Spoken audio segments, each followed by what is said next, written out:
నిజామాబాద్ జిల్లా కోటగిరి మండల కేంద్రంలోని పాలిటెక్నిక్ విద్యార్థులతో పీడీఎస్ఎఫ్, డిఎస్ఎఫ్ఐ విద్యార్థుల సంఘాల ఆధ్వర్యంలో ర్యాలీ మరియు రాస్తారోకో నిర్వహించి జీవో నెంబర్ 97 రద్దు చేయాలని డిమాండ్ చేశారు.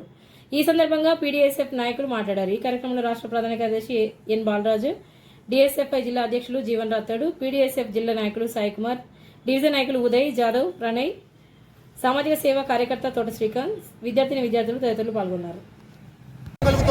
కాబట్టి మేము ఒకటే డిమాండ్ చేస్తా ఉన్నాం. రాష్ట్ర వ్యాప్తంగా ఉన్న లక్షలాది విద్యార్థుల తరఫున మేము డిమాండ్ చేసేది ఏంటంటే ఈ జియో నంబర్ను వెంటనే వెనక్కి తీసుకోవాలి. లేని పక్షంలో మేము పెద్ద ఎత్తున ఆందోళన చేస్తామని హెచ్చరిస్తా ఉన్నాం.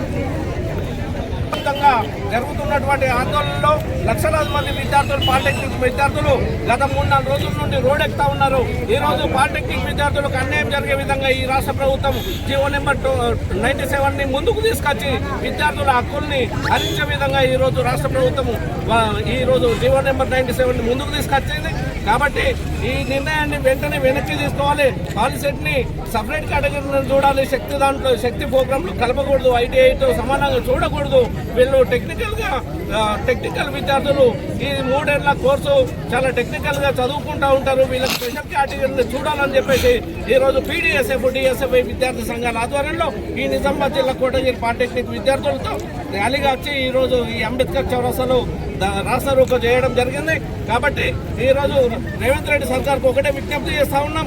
ఈరోజు పాలిటెక్నిక్ విద్యార్థుల సమస్యలను పరిష్కరిస్తూ ఈరోజు మీరు ప్రవేశం ముందుకు తీసుకొచ్చినటువంటి 97 జీవోని వెంటనే ఉపసంహరించుకోవాలని చెప్పేసి ఈ సందర్భంగా హెచ్చరిస్తూ లేని పక్షంలో మా విద్యార్థి సంఘాల ఆధ్వర్యంలో ఇంకా పెద్ద ఎత్తున ఆందోళన కార్యక్రమం నిర్వహించి విద్యార్థుల పక్షాన పోరాడతామని చెప్పేసి ఈ సందర్భంగా హెచ్చరిస్తా ఉన్నాం.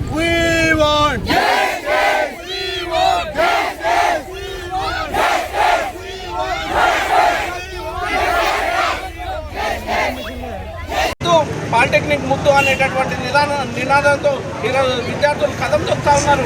కాబట్టి పాలిటెక్నిక్ని డిప్లొమాని స్పెషల్ కేటగిరీలో ఉంచాలని చెప్పేసి తక్షణమే జీవో నెంబర్ 97ని ఉపసంహరించుకోవాలని చెప్పేసి ఈ సందర్భంగా డిమాండ్ చేస్తా ఉన్నాం.